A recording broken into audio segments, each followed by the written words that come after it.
Hello and welcome back to Properties of Rhombi. In this video we're going to talk about different properties of rhombi, how you can solve for the different sides and angles of rhombi. First thing we're going to look at is that rhombi have the same properties of parallelograms. Okay, so let's go ahead and review those real quick. Opposite sides are congruent. Opposite sides are parallel. Opposite angles are congruent. Consecutive angles are supplementary. And diagonals bisect each other. We're going to add three more properties to those bad boys. Number one, all four sides of rhombi are congruent. All four sides of rhombi are congruent. Number two, diagonals are perpendicular.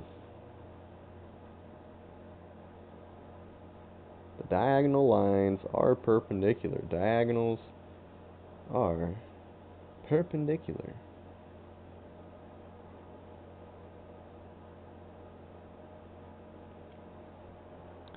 Number three, diagonals bisect opposite angles. Diagonals bisect opposite angles. Means that it splits opposite angles into two equal parts. Okay, let's check out number one. Number one, they tell us that each quadrilateral is a rhombus. Now, rhombus is singular, rhombi is plural. Okay, so we know that this guy right here is a rhombus. Okay, so JK is 12, JN is 7. Okay, first thing, all four sides of rhombi are congruent, so we know that each one of these are 12. I'm going to go ahead and put that on the picture. We know that diagonals are perpendicular. Diagonals bisect opposite angles. This does not help us with JN. Here it is. Diagonals bisect each other. Okay, so bisect, remember that splits in half. So JN is the same as in L. Both of those are 7. Let's go ahead and fill this bad boy out. JM, 12. Okay, here it is. JM, 12. JL, trying to trick you here. JL is the full length going all the way from JN, and then you go from N to L. Okay, so you got 7 plus 7, that total is 14. MN right here. Wonder how we're going to figure that one out. Let's see if we can find something else first. MK is this long guy. Now, we don't know any information for that. Okay, we're going to have to come back up here to our properties. Check it out. Diagonals are perpendicular. So that means that each one of these angles on the inside is 90 degrees. Bam. This is interesting. 90 degrees. If I outline this one right here, that makes a right triangle. Right triangles. Anytime that you hear right triangle, you should think of Pythagorean theorem.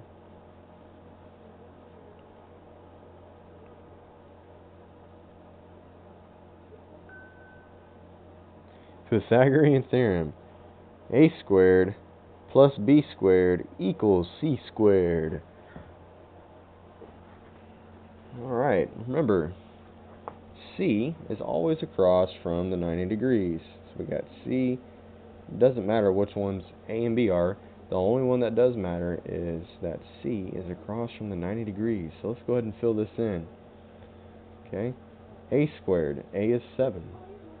So we have 7 squared plus B squared equals 12 squared. Let's solve it. 7 squared is 49 plus b squared equals 144. And take away 49 from both sides. Those cancel out. B squared is equal to 95. Got to take our square root on both sides. B is equal to 9.7. 9.7 for this guy. 9.7 right there. Okay, so MN is 9.7. MK is twice the length of 9.7. We have two 9.7s here. 9.7 plus 9.7 is equal to 19.4. There we go, ladies and gentlemen. That's problem number 1.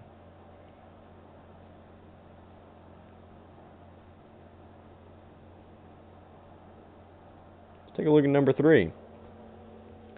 Number 3, we have RT is 22. So this length, whole length here, is 22. 22 divided by 2 is 11. So 11 here, and this guy is 11. US, that's the other diagonal. Here, I'll highlight that in blue for us.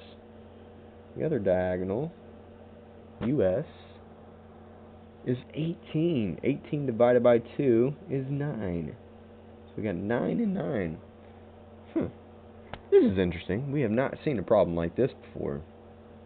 They gave us absolutely no outside. They gave us no sides of the rhombus. So, how are we going to figure out what the side length of one of the sides of the rhombus is? Okay, we're going to get to that in just a second. VT 11, UV 9, RS. There it is. Got to figure it out now.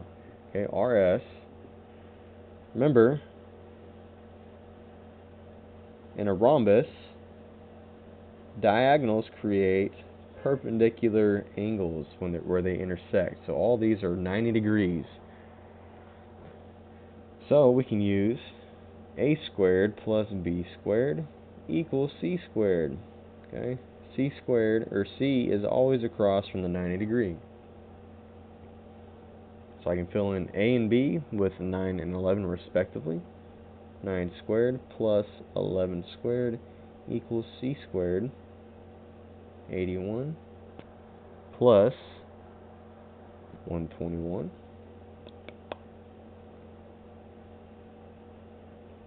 equals c squared. C squared is equal to 202. Take the square root on both sides and we get c is equal to 14.2. Okay, so 14.2. That is for RS. 14.2. That means ST, which is another side length of the rhombus, is also 14.2. Very nice. Good work. Good work.